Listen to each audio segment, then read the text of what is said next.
жилище, но така и не получи, въпреки големите доходи, които държавата получаваше благодарение на неговите научни открития в областта на фармацията. Спомням си, че към онзи момент България вече беше за сметка на износа на нивалин. Беше получила 8 милиона долара. Но това не беше признато като аргумент от тези институции, които трябва да му решат жилищния въпрос. Много страдаше от тази атмосфера. Не беше галеното момче на нашата фармация. Всичко го постигна с много труд. Това е писмо на един дългогодишен приятел на баща ми, Христо Гранчаров. Той е ботаник и те винаги са ходили заедно за лекарствени растения и експедиции, когато са правили. Аз дълбоко съжалявам, че се впрегнах повторно на работа и все повече се убедих, че човешката подлост няма край. Всеки втори е или подлец, или хитрец и кариерист, каквито не мога вече абсолютно да понасям. И от тях още повече се разстройвам. Но да оставим тази безконечна тема, върху която не един път сме разсъждавали. Чакам да дойде май и тогава да тръгнем по нашите любими места. Тогава ще ни се възвърне жизнения тонус.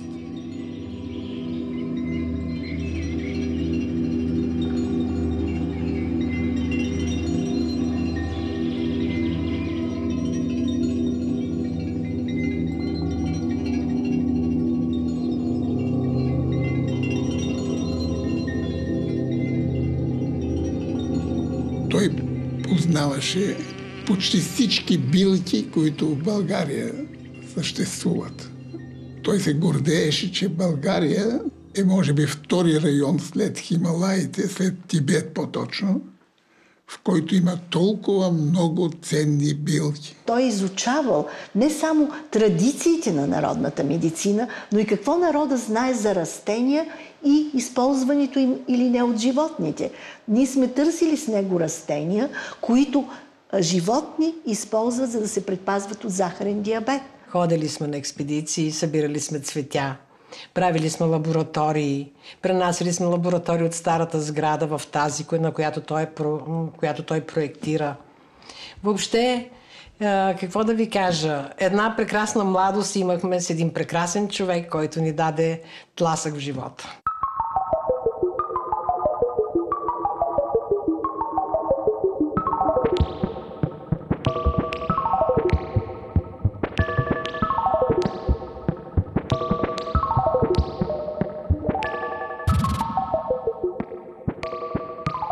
Професор Пасков беше роден експериментатор. Той беше голям техник. Той много умееше да прави експерименти. Той едва ли не тук спеше, пък и наблизо живееше. Да. Даже имаше навика, което не беше толкова хубаво. Точно на 31 декември да прави опити. Той беше много всеотдаен към науката. И той беше склонен да експериментира и върху себе си. При медикаменти, които бяха в стадии на клинично изпитване, той най-напред ги изпитваше върху себе си.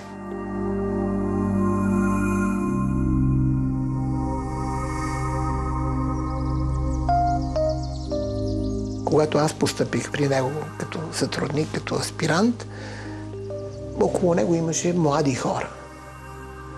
Всички бяха много добри.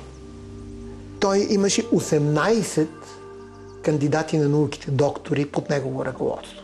Това е невероятна цифра.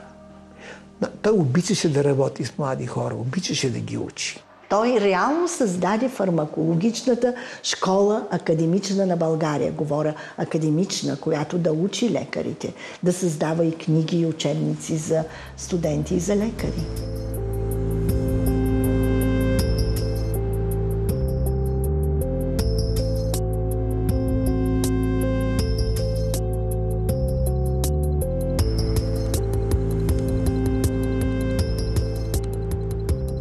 Той е като малка фармацевтична фабрика.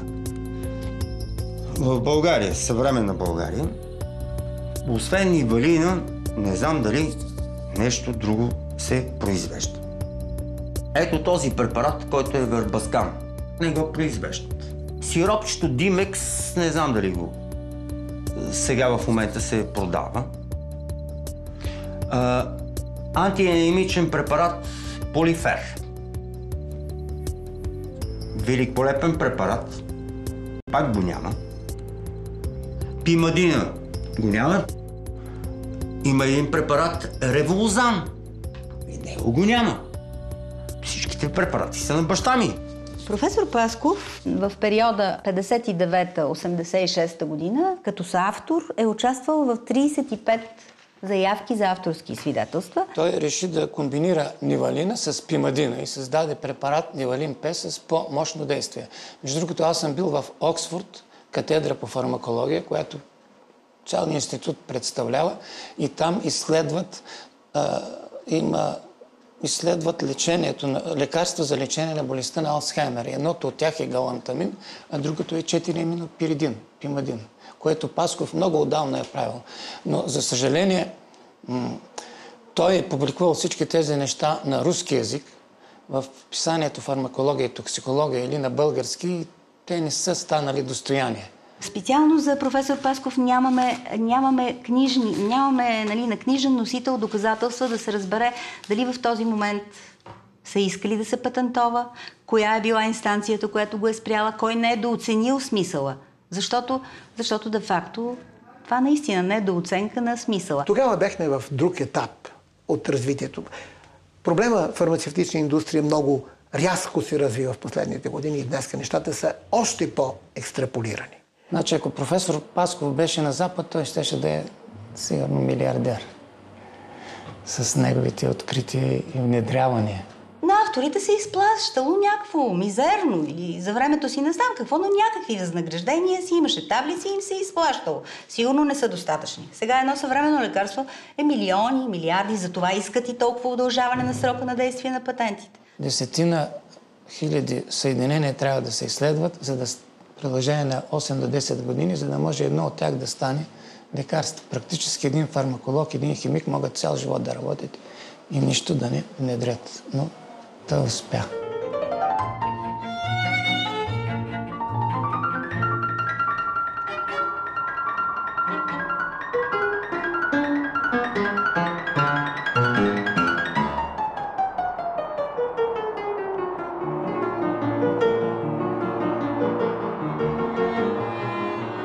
Спомням си годините, в които решиха да отглеждат кокиче, тъй като беше свършила суровината. Тук мелиорации, нали, държавна политика е било, блатата да се пресушат, да няма комаря. Всъщност точно там вирее блатното кокиче, което е с най-богато съдържание на галантамин, всъщност, което е нивалина. И беха уредили от Турция да купат луковици. Държавата е закупила 220 тона луковици от Турция, инвестирала е повече от 3 милиона в баражна стена на Дяволската река, в канали тук, напоителни и отводнителни канали и в огражденията. И това наследство си седи. Сега не знам кой е собственик даже. От 10 тона сурова маса излиза 1 тон сухо вещество. Обикновено от 870 кг излиза 1 кг галантамин. Много е добра печалбата, много е работата, докато дойде този момент за печалба. Дълъг е периода. Иначе за около 1 месец време тези хора, които не се занимават с крайния продукт, а само продават суровината като сухо вещество, за около 20 на дни вадят поне по 10-15 хиляди лева и затова е борбата. Нивалина, доколкото знам от съпруга ми, е продукт, който се продава много скъпо. Но в момента нямам представа какво е положението. Нашето семейство, само една гордост ни остана, че сме потомци на професор Пасков и се гордееме с него. Иначе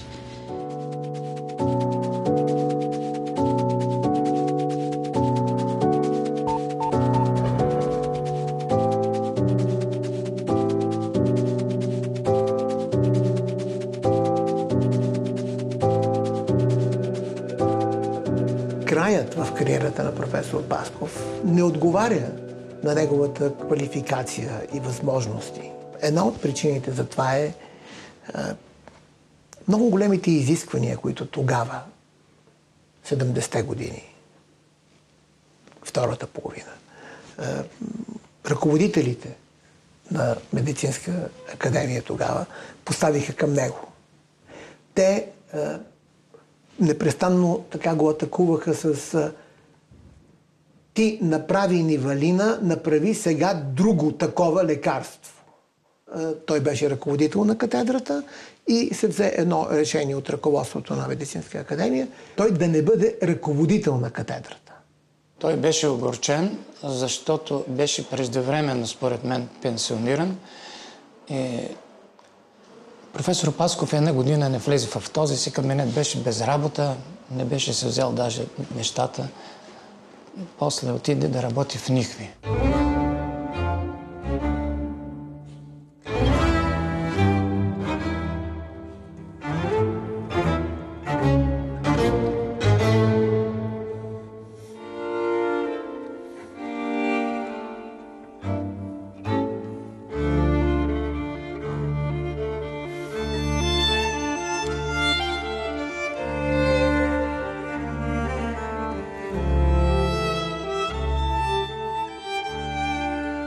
Вероятно той тогава е така имал известни разочарования от всички нас.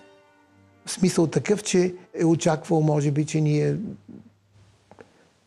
Не знам какво е очаквал. Но може би е можело да възстанеме, да направиме, както сега се прави, протест. Нали? Но тогава времената не бяха на такива протести. Те бяха абсурдни. Това беше живот. Не получи. Според мен това, което му се полагаше, преживее. Това е неговата съдба. Когато той почина, аз си спомням, че той беше погребан буквално в едно море от кукичета.